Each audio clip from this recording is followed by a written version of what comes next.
received a $1.89 million grant for the Fire Hall Relocation Project. This grant from the Canada Community Building Fund is administered by the Union of BC Municipalities. I'm happy to see that we will finally be able to get our fire department a new home at the least cost of Tahsis taxpayers. This has been a long time coming, and it is important to have a fully functional fire department that can meet its obligations. Including in this agenda is the proposed 2023 budget, which is up for third reading. Of note is that there is no property tax increase this year for single-family residences or businesses. No increase in garbage or sewer fees. Water rates will go up $25 per household to cover costs.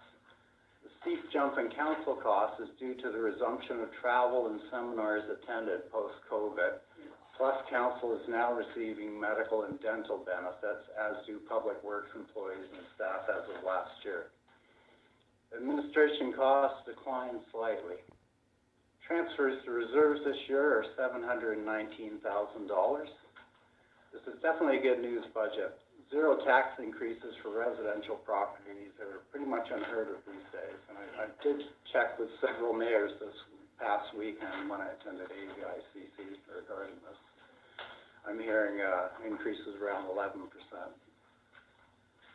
In the Tahsis region, we have worked directly with our First Nation and timber licensee to directly negotiate protection of key old growth and First Nation cultural sites with an eye to conserving areas most important to biodiversity, protection from landslides and wildfires for town, and tourist potential, such as large old growth trees adjacent to town. We conducted or built on inventories and impact assessments to inform this process.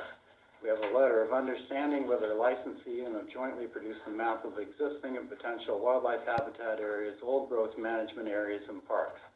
We brought this forward to the Minister of Forests in late 2021 and are still awaiting an official response apart from the deferrals and promises of consultation. In terms of jobs, this provides surety to our licensee, while we are also negotiating a community forest in partnership with a local First Nation in order to enhance local forestry jobs while mitigating past and future impacts with a more ecosystem-based approach to our local watershed. We continue this work in consultation with the provincial government, but their foot dragging is becoming an impediment to the process, and I'm concerned that we could lose the gains we've negotiated if this continues. But we will not stop until our local agreements have been ratified by Victoria. In the last few days, myself and Councillor Fowler have been attending the Association of Vancouver Island and Coastal Communities AGM. Congratulations to Sarah on being re-elected as one of the directors at large, and I'm sure she will continue to represent us well as an advocate for not only Tahsis, but coastal communities as a whole. The AGM was an excellent time to network, find allies and resources, and to advocate for progress in our communities. I was also questioned repeatedly on the council meeting that occurred while I was away and what led up to it. The commonality everywhere is that grievance politics and the use of disinformation is increasingly being used as a tactic against honest politicians, and several other mayors have had experiences with this recently. In some cases, mayors have faced lies, threats, and targeting of their residences and relatives, including children. In several instances, legal action has been taken to defend staff as well as elected officials. In the age of Trumpism, more people are emboldened to use lies and intimidation to try and force their point of view, and reasoned political discourse and democratic processes don't serve their agenda. I will continue to confront this head-on. My recent mayor's letter is part of the effort to counter false narratives with facts.